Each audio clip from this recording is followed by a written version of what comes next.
প্রিয় হাজিরিন, আহলে বাইত বলা হয়, আহলে বাইতে রসুল বলা হয় যারা নবীজির পরিবার, রসুলের পরিবার, বিশেষ করে আমাদের নবীজি হযরত মুহাম্মদুর রাসূলুল্লাহ সাল্লাল্লাহু আলাইহি ওয়াসাল্লাম, ওনার বংশধরগণকে বলা হয় আহলে বাইত। বলুন সুবহানাল্লাহ।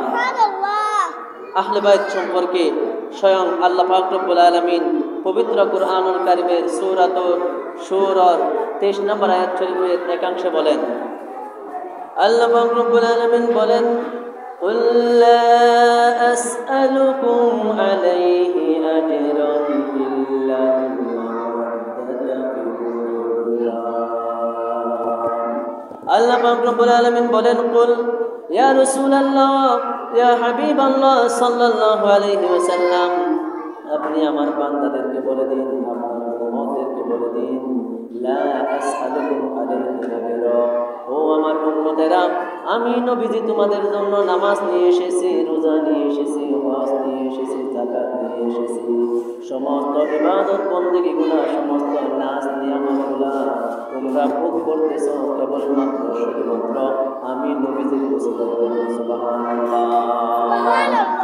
আমি নবীজি তোমাদেরকে ইসলাম দেওয়ার কারণে, তোমাদেরকে উম্মত হিসেবে কবুল করার কারণে, ইসলামের বিধি বিধানগুলো দেওয়ার কারণে, লা আসআলুকুম আলাইহি আজরা, আমি তোমাদের মধ্য থেকে কোনো বিনিময় চাই না, কোনো পারিশ্রমিক চাই না।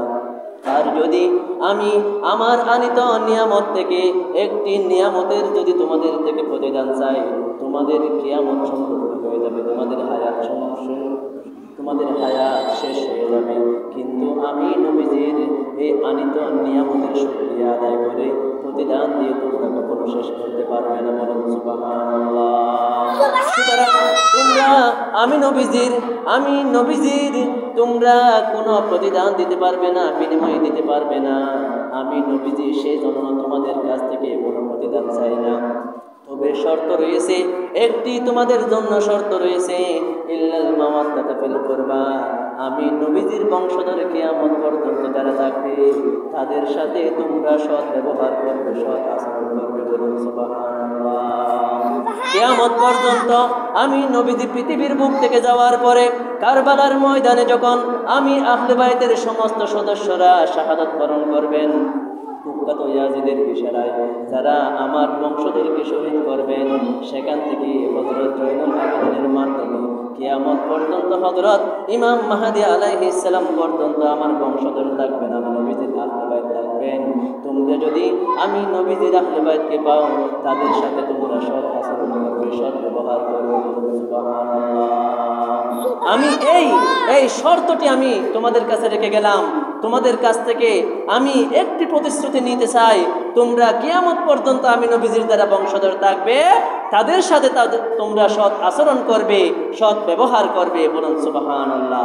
কাজেই যদি তোমরা আমার আহলে বাইত, আমার বংশধরগণের সাথে যদি তোমরা সৎ ব্যবহার করো, সৎ আচরণ করো, তাদের সাথে যদি তোমরা সুসম্পর্ক রাখো, তাহলে আমি নবীজি তোমাদের কাছ থেকে আর কোনো প্রতিদান চাই না। বলুন সুবহানাল্লাহ। তাহলে স্বয়ং আল্লাহ পাক রব্বুল আলামিন একটা শিক্ষা দিচ্ছেন যে আমার হাবিবের আহলে বাইতের সাথে তোমরা সম্পর্ক রাখবে। এরপরে সূরাতুল আহজাবের 33 নম্বর আয়াত শরীফের মধ্যে আল্লাহ পাক রব্বুল আলামিন হযরত আহলে বাইতের পবিত্রতা, আহলে বাইতের সম্মান সম্পর্কে আরো ইরশাদ মুবারক করেন, ইন্নামা ইউরিদুল্লাহু লিইউযহিবা আনকুমুর রিজসা আহলাল বাইতি ওয়া ইউতাহহিরাকুম তাতহীরা। আল্লাহ পাক রব্বুল আলামিন বলেন, হে আহলে বাইত শরীফ আলাইহিমুস সালাম, হে নবীজির পরিবার, নিশ্চয় আল্লাহ পাক রব্বুল আলামিন চান তোমাদের মধ্য থেকে সর্বপ্রকার অপবিত্রতা দূর করে পবিত্র করার মতো পবিত্র করতে। বলুন সুবহানাল্লাহ।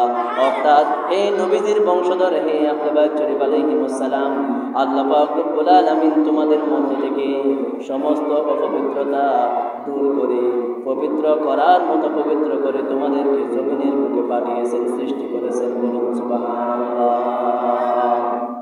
আসলে এই কোরআন হাদিস কিন্তু আমরা সবাই পড়ি, কিন্তু কোরআন হাদিসের মর্ম অনুধাবন না করার কারণে, ফিকির না করার কারণে আজকে আহলে বাইতের শানে আমরা এলোমেলো বক্তব্য দিয়ে থাকি, নাউজুবিল্লাহ। একটা কথা মনে রাখবেন, আমি একটি হাদিস শরীফ আপনাদের সম্মুখে পেশ করব।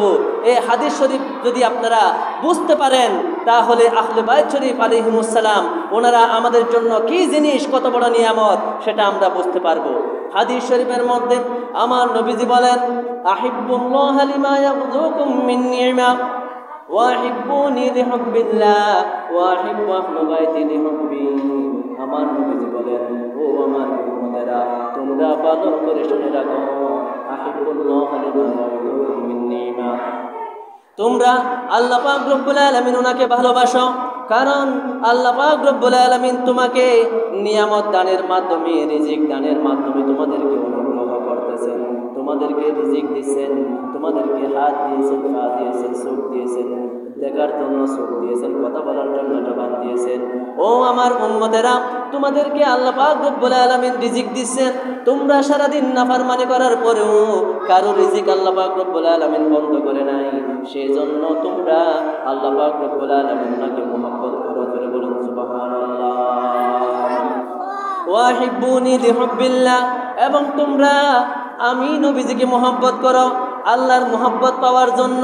কারণ আমি নবীজির ভালোবাসা, আমি নবীজির মুহাব্বত যদি, আমি নবীজির সন্তুষ্টি যদি তোমরা হাসিল করতে না পারো, তাহলে তোমরা যত নামাজ পড়ো না কেন, যত রোজা রাখো না কেন, যত ইবাদত বন্দেগী তোমরা করো না কেন, তোমরা কশিন কালেও আল্লাহর মুহাব্বত, আল্লাহর সন্তুষ্টি তোমরা হাসিল করতে পারবে না। বলুন সুবহানাল্লাহ।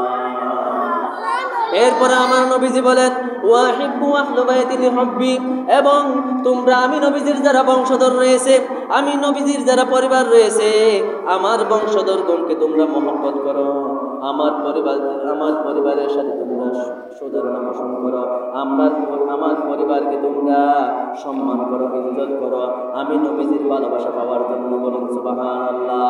তাহলে এই হাদিস শরীফ থেকে আমরা বুঝতে পারলাম, এই হাদিস শরীফ কেনা সরাসরি মুসলিম শরীফের মধ্যে এসেছে। ও আমার এলাকাবাসীরা, ও আমার মাহফিলের সামনে বসা শ্রোতাবৃন্দ এবং মা বোনেরা, আমি আপনাদেরকে স্পষ্ট করে বলতে চাই, আপনারা গভীর মনোযোগ দিয়ে শুনবেন। যদি আমরা নবীজির মুহাব্বত পেতে চাই, আহলে বাইতের মুহাব্বত লাগবে। যদি আমরা আহলে বাইতের মুহাব্বত হাসিল করতে না পারি, তাহলে কখনো নবীজির মুহাব্বত হাসিল করতে পারবো না। আর যদি নবীজির মুহাব্বত আমরা হাসিল করতে না পারি, আমরা কখনো আল্লাহর মুহাব্বত হাসিল করতে পারবো না। সুবহানাল্লাহ।